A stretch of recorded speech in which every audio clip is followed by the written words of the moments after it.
Hi, நான் உங்கள் ராணி சுரேஷ். எல்லாரும் எப்படி இருக்கீங்க? நல்லா இருக்கீங்களா? பேசி வீடியோ போட்டு நிறைய நாளாச்சு, ஏன் பேசி வீடியோ போட மாட்டேறீங்க அப்படின்னு சொல்லி கேட்பீங்க நிறைய பேர்.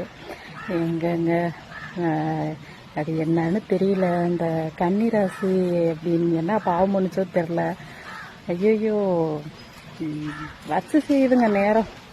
கொடுத்து சொல்லுவாங்களே, ரேகை தேஞ்சு போகிற அளவுக்கு கொடுத்து வாழ்க்கையப்பா ஓ நிலைமையா இப்படி ஆகணும் அப்படின்ற மாதிரி கொடுத்து ரேகையே தேஞ்சு போச்சு. அந்த அளவுக்கு செஞ்ச கைவி இன்னைக்கு வாங்குற நிலைமைக்கு இருக்குன்னா பார்த்துக்கங்களேன். கன்னிராசிக்கு எப்படி கட்டம் சரியில்லை.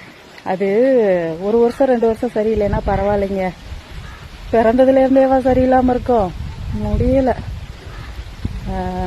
பாவம் யாராரு பொதுவாக அந்த மாதிரி ராசி நட்சத்திரம் அதை பற்றிலாம் இதுவரை எதுவும் பேசினதில்லை. பட் முடியல என்னால்.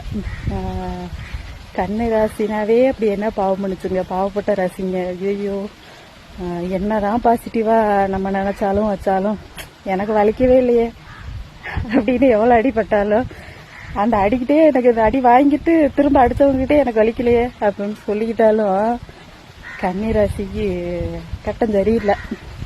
அது இப்போன்னு சொல்ல முடியல, எப்பயுமே அப்படிதான். பாவம் என்னை மாதிரி எத்தனை பேர் கஷ்டப்படுறீங்கன்னு தெரியல. விடுங்க, பார்த்துக்கலாம். பழகிரும் அப்படிதான்.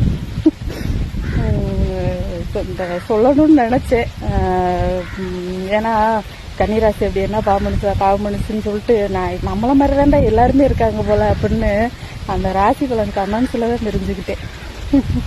கன்னி ராசிக்கு போகிற இடமெல்லாம் கன்னி வெடியா வச்சா நாங்கள் என்னையா பண்ணுவோம் அப்படின்னு ஒரு கமெண்ட் பார்த்தேன். ஐயோ விடுங்க, பழகிக்குவோம் நம்ம. பாய்ங்க.